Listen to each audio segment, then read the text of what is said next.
Hello दोस्तों, welcome to UPSC नीव bye अन academy. मेरा नाम है युवराज सिंह शेखावत। तो जब से जम्मू कश्मीर में लेजिस्लेटिव असेंबली के इलेक्शंस हुए हैं और उसके बाद में नेशनल कॉन्फ्रेंस के लीडर उमर अब्दुल्ला जीतते हुए नजर आते हैं और अपनी सरकार बनाते हुए नजर आते हैं। और लेकिन सबसे इंटरेस्टिंग बात यह है कि जम्मू कश्मीर जो है वो अपना पहला प्रोटेस्ट ऑब्जर्व कर रहा है या फिर विटनेस कर रहा है जब से उमर अब्दुल्ला सरकार में आए हैं। और ये प्रोटेस्ट है over Jammu and Kashmir reservation policy. और इसमें एक सरप्राइजिंग फैक्ट भी है जो मैं आगे डिस्कस करूंगा, और हम इसमें सब जानेंगे कि जम्मू कश्मीर की जो रिजर्वेशन पॉलिसी है कैसे कैसे इवॉल्व हुई और किस तरीके से पिछले 5 से 6 सालों में जो पॉलिटिकल डेवलपमेंट्स हमें जम्मू कश्मीर में देखने को मिले हैं वो कहीं ना कहीं इस जम्मू कश्मीर रिजर्वेशन पॉलिसी को इंपैक्ट करती हुई नजर आती हैं, और किस तरीके से ये रिजर्वेशन पॉलिसी हार्मफुल है ओपन मेरिट के लिए, यानी कि जनरल कैटेगरी कैंडिडेट के लिए। वो भी मैं आपको दर्शाता हुआ नजर आऊंगा इन स्लाइड्स के थ्रू और इस लेक्चर के अंदर। तो आप प्लीज बने रहिए। तो जैसा आप आर्टिकल देख सकते हो कि जम्मू एंड कश्मीर के अंदर हो क्या रहा है कि जो रिजर्वेशन पॉलिसी है उसके खिलाफ बच्चे प्रोटेस्ट करते हुए नजर आते हैं। सबसे इंपॉर्टेंट बात यह है कि इस प्रोटेस्ट में जो मैं सरप्राइजिंग फैक्टर की बात कर रहा हूं, सबसे बड़ी बात जो मैं आगे बताऊंगा, पहले आपको यह समझना पड़ेगा कि जब अभी recently periodic labour force survey का एक सर्वे निकल के आता है जो कि ministry of statistic and programme implementation के द्वारा दिया जाता है, उसमें जम्मू कश्मीर जो है वो अनएम्प्लॉयमेंट चार्ट को टॉप करता है। मतलब अराउंड 32 से 35% अनएम्प्लॉयमेंट हमें जम्मू कश्मीर के अंदर देखने को मिलती है। तो ये और ज्यादा इंपॉर्टेंट हो जाता है क्योंकि रिजर्वेशन पॉलिसी ये डिसाइड करती है कि किसको कितनी सीटें मिलेंगी when it comes to educational institutions, when it comes to government jobs as well. ठीक है, बट पहले आपको यह समझना पड़ेगा 2019 से पहले जम्मू कश्मीर एक स्टेट था, बट 2019 में हमारी पार्लियामेंट एक एक्ट लेके आती है, Jammu and Kashmir state reorganisation act 2019, जिसमें आर्टिकल 370 को रिमूव कर लिया जाता है जो कि ऑटोनॉमी और स्पेशल स्टेटस जम्मू कश्मीर को देता है। और उस एक्ट को, आर्टिकल 370 को रिमूव और एबॉलिश करने के बाद में जो जम्मू कश्मीर का एरिया है उसको रीऑर्गेनाइज किया जाता है, राइट। तो उसके तहत क्या होता है, जो जम्मू कश्मीर एंड स्टेट होता है उसको डिसॉल्व कर दिया जाता है और एरिया को रीऑर्गेनाइज किया जाता है। तो ये वाला एरिया है लद्दाख, जिसमें आपको लेह मिलेगा और कारगिल मिलेगा, और बाकी जो डिस्ट्रिक्ट्स हैं वो आपको जम्मू एंड कश्मीर में देखने को मिलेगा। अब इस एक्ट के बाद में जम्मू एंड कश्मीर बनता है एक टेरिटरी और लद्दाख भी बनता है एक टेरिटरी। जम्मू कश्मीर के पास में लेजिस्लेटिव असेंबली होती है, लद्दाख के पास में लेजिस्लेटिव असेंबली नहीं होती। बट इस एक्ट के बाद में यहां पे काफी टाइम से, पिछले 5 से 6 सालों से आपको क्या नाम है, सेंट्रल गवर्नमेंट का रूल या फिर प्रेसिडेंट रूल लगा हुआ था। वो प्रेसिडेंट रूल भी किस तहत, आर्टिकल 356 के तहत नहीं, वो लगा हुआ था Jammu and Kashmir state reorganisation act के तहत, जिसमें हमारे जो एलजी गवर्नमेंट मनोज सिन्हा है वो उस टाइम पे गवर्न कर रहे थे, जो भी एडमिनिस्ट्रेशन था। और उनका एक बीच में एक एक्ट आता है या फिर वो अमेंडमेंट लेके आते हैं जो भी सोशल वेलफेयर डिपार्टमेंट के द्वारा प्रपोजल दिया जाता है, स्पेशली जो जम्मू एंड कश्मीर के रिजर्वेशन रूल्स हैं। इसके बारे में हम आगे बात करेंगे, और इससे पहले भी काफी चेंजेस हमें रिजर्वेशन पॉलिसी में देखने को मिलते हैं। अब आगे आपको यह समझना पड़ेगा कि जिस तरीके से जम्मू कश्मीर में पॉलिटिकल डेवलपमेंट्स बने, 2019 से पहले वो स्टेट था, उसके बाद में वो यूटी बनता है जिसमें आपको लेजिस्लेटिव असेंबली देखने को मिलेगी, लेकिन फिर भी प्रेसिडेंट रूल था जिसमें जम्मू कश्मीर के जो एलजी है मनोज सिन्हा वो सारा एडमिनिस्ट्रेशन गवर्न कर रहे थे। और कुछ ऐसे फैसले होते हैं जिससे कि पूरी जम्मू कश्मीर की जो रिजर्वेशन पॉलिसी वो शेप की जाती है। उससे पहले अनअकैडमी इस साल का आपके लिए आखिरी स्कॉलरशिप टेस्ट लेके आया है जो कि 29 दिसंबर को 11 बजे और 5 बजे होगा। आप इसमें एनरोल कर सकते हैं, 90% तक की स्कॉलरशिप जीत सकते हैं और आप गिफ्ट वाउचर भी जीत सकते हैं। और जब आप स्कॉलरशिप जीत लेंगे और आप किसी कोर्स में अवेल करेंगे, तो मान लीजिए अगर आप शिखर 2026 में एनरोल कराते हैं तो उसके बाद में जो हिंदी बैच है आपको एक्सेस बाकी मैचेस का भी मिलता है, जैसे वो आरंभ हो, जैसे वो इग्नाइट हो, जैसे वो आगाज हो, जो कि इंग्लिश बैच है जिसमें कि मैं साइंस एंड टेक लेता हुआ नजर आ रहा हूं। अब जैसे मैंने बोला कि नेशनल कॉन्फ्रेंस की सरकार बनती है, नेशनल कॉन्फ्रेंस के लीडर उमर अब्दुल्ला अपनी सरकार बनाते हैं, और उसके बाद में ऑब्वियस सी बात है प्रेसिडेंट रूल जो कि Jammu Kashmir state reorganisation act के तहत लगा था उसको रिवोक करना बहुत इंपॉर्टेंट हो जाता है। ठीक है, क्योंकि जब सरकार बनेगी लेजिस्लेटिव असेंबली से चुन के, जो इलेक्शन से चुन के आई है, तो इंपॉर्टेंट है कि जो प्रेसिडेंट रूल है उसको रिवोक किया जाए जिससे कि जो स्टेट की गवर्नमेंट है वो एफिशिएंटली और इफेक्टिवली काम कर सके। और फिर उसके बाद में अमर उद्दौला जो है अपनी फर्स्ट कैबिनेट मीटिंग में सबसे बड़े मुद्दे उठाते हैं, जैसे वो रिजर्वेशन से रिलेटेड हो, एम्प्लॉयमेंट से रिलेटेड हो या फिर रिक्रूटमेंट से रिलेटेड हो। अब आपको पता है कि एम्प्लॉयमेंट जो है जम्मू कश्मीर में वो टॉप कर रही है, मतलब 32 से 35% अनएम्प्लॉयमेंट हमें देखने को मिलती है according to periodic labour force survey. Reservation policy का बहुत बड़ा इशू है। ये दोनों चीजें जो है वो रिक्रूटमेंट में भी इफेक्ट डालती हैं और ये बोलते हैं कि मैं आने वाले टाइम पे कमेटी सेटअप करूंगा जो कि पूरे रिजर्वेशन पॉलिसी को क्या नाम है ओवरव्यू करेगी और देखेगी। और यही मुद्दा जो है रिजर्वेशन पॉलिसी रिलेटेड ये हाई कोर्ट भी पहुंच जाता है, वहां पे पिटीशंस फाइल होती हैं जहां पे चैलेंज किया जाता है एग्जिस्टिंग रिजर्वेशन पॉलिसीज को। और काफी political leaders as well as जो बच्चे हैं वो ये डिमांड कर रहे हैं कि जो पुरानी रिजर्वेशन पॉलिसीज थी उसको ही इंप्लीमेंट करा जाए दोबारा से। और इसके बाद में होता क्या है कि जब हाईकोर्ट के पास में पिटीशन जाती है तो हाईकोर्ट साफ साफ जो गवर्नमेंट है, प्रेजेंट गवर्नमेंट, उसको कहता है कि हमें 3 हफ्ते के अंदर जवाब दीजिए। साथ साथ में जम्मू कश्मीर की जो गवर्नमेंट है वो अपनी एक कमेटी सेटअप कर देती है और आपको मैंने बताया कि री लुक इनटू आपका रिजर्वेशन इशू, जो कि 3 मेंबर्स इसमें पाए जाते हैं, 3 मेंबर की कमेटी इसको बनाया जाता है। अब आगे आपको समझना पड़ेगा पूरा रिजर्वेशन पॉलिसी।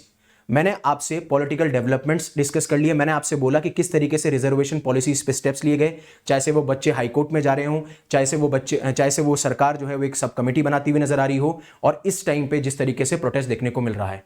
अब सरप्राइजिंग फैक्ट ये है कि ऑपोजिशन लीडर्स जो हैं वो तो पार्टिसिपेट कर ही रहे हैं इस प्रोटेस्ट में, बट जो रूलिंग पार्टी है नेशनल कॉन्फ्रेंस, उसके एक अहम लीडर, एक अहम एमपी भी इस पूरे प्रोटेस्ट में इन्वॉल्व हो जाते हैं, जिनका नाम है अगा रुहुल्ला मेहंदी, राइट। उसके साथ साथ में बाकी पीडीपी के लीडर्स भी हैं, इल्तिजा मुफ्ती, वहीद पारा, साथ साथ में अवामी एतिहाद पार्टी के भी लीडर शेख मुर्शिद भी जो हैं वो इसमें पार्टिसिपेट करते हुए नजर आते हैं। और ये बहुत बड़ा सरप्राइजिंग फैक्ट है।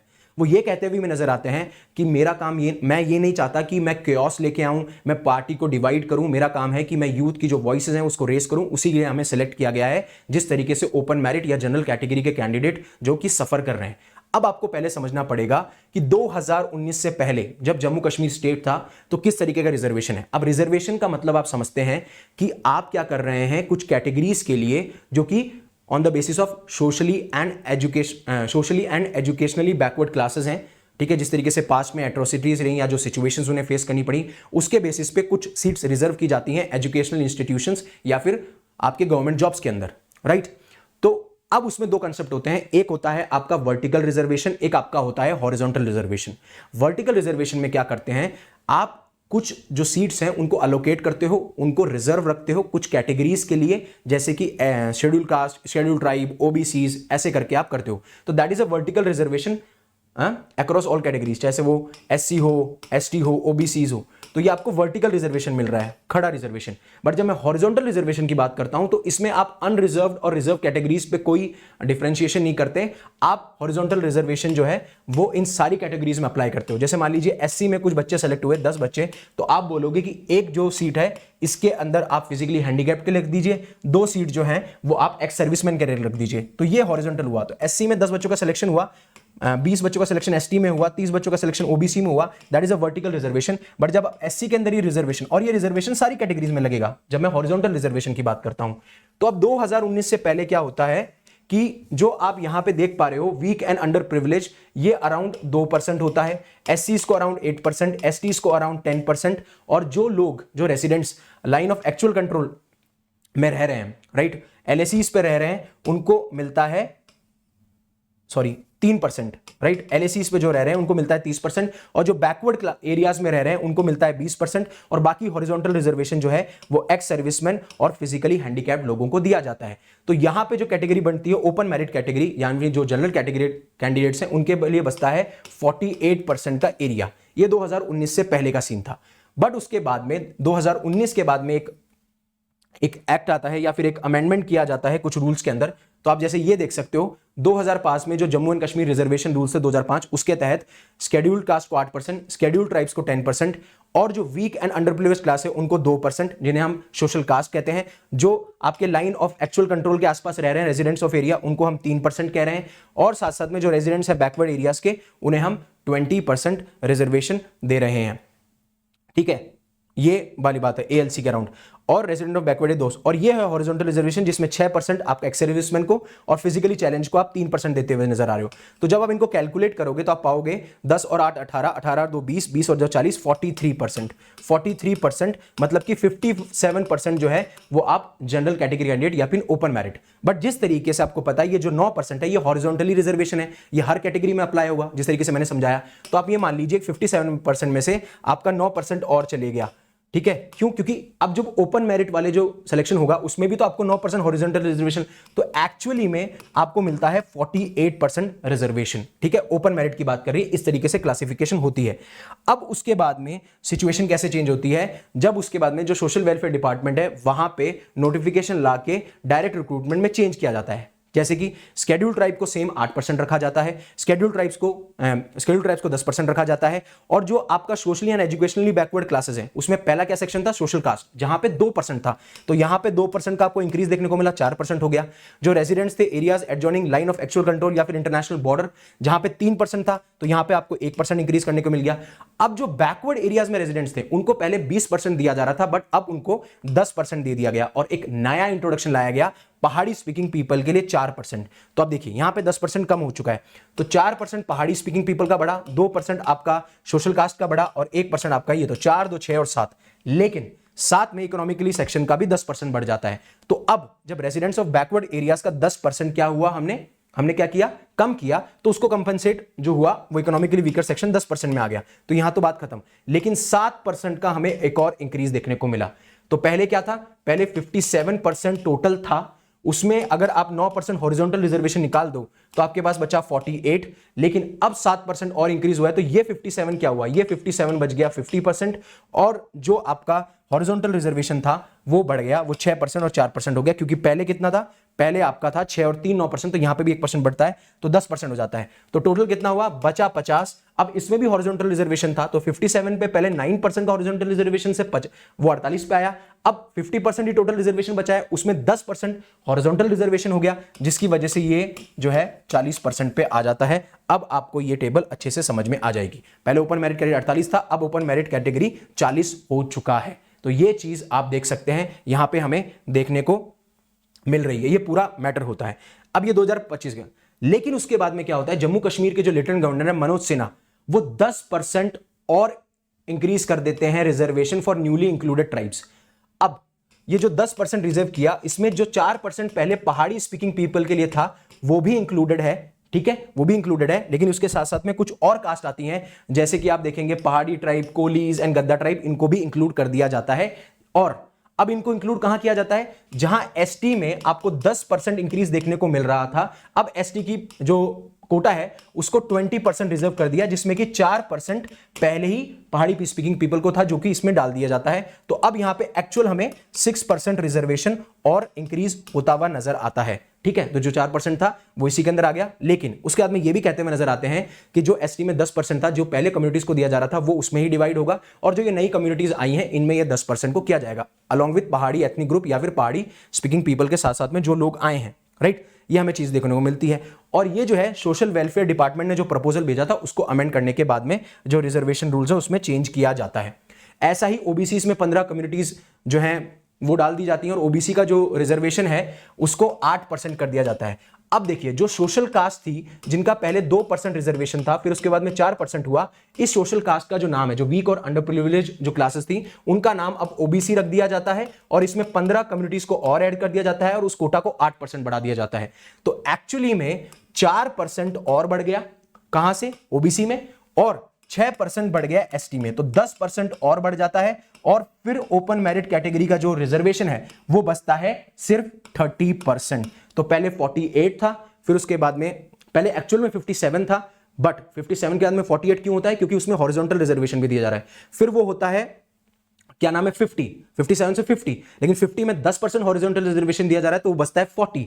बट अब जहां पे पहाड़ी स्पीकिंग पीपल थे उसके साथ में और एथनिक ग्रुप्स आ गए और उनको एसटी में इंक्लूड कर दिया, तो वहां 10% बढ़ा, लेकिन 4% पहले था, अब 6% इंक्रीज में हमें देखने को मिलता है यहां पे। और जो 4% वीक एंड अनप्रिविलेज्ड क्लास या सोशल कास्ट को मिल रहा था वो अब हो गया 8%, तो टोटल हमें मिलता है नेट 10% का इंक्रीज। और तो अब 40 में से क्या हो गया, 30% रिजर्वेशन ओपन मेरिट को मिलता है और उसमें भी हॉरिजॉन्टल रिजर्वेशन होगा। तो आप सोच सकते हो कि कितना डिफिकल्ट है एक जनरल कैटेगरी कैंडिडेट के लिए इन एग्जाम्स के लिए फाइट करना। वैसे ही अनएम्प्लॉयमेंट ज्यादा है, वैसे ही बहुत डिफिकल्टी होती है एस्पिरेंट को, और इतना होने के बावजूद ऑब्वियस सी बात है फिर लोग प्रोटेस्ट करने निकल जाते हैं। मैंने बोला जिस तरीके से रूलिंग एमपीज जो हैं वो भी आते हैं इसमें, अपोजिशन लीडर्स भी पार्टिसिपेट करते हैं, सब कुछ होता है, ये सारी तरीके से देखा जाता है। और सबसे बड़ी बात है जम्मू कश्मीर के अंदर 70% population, approximately 70% population general category candidate है, यानी ओपन मेरिट कैटेगरी कैंडिडेट है। तो आपको ये पूरा अच्छे से समझ में आ गया होगा। और इसमें जो सिख आउटफिट्स हैं वो भी अपना सपोर्ट देते हुए नजर आते हैं इस जम्मू कश्मीर रिजर्वेशन के खिलाफ, इस पॉलिसी के खिलाफ,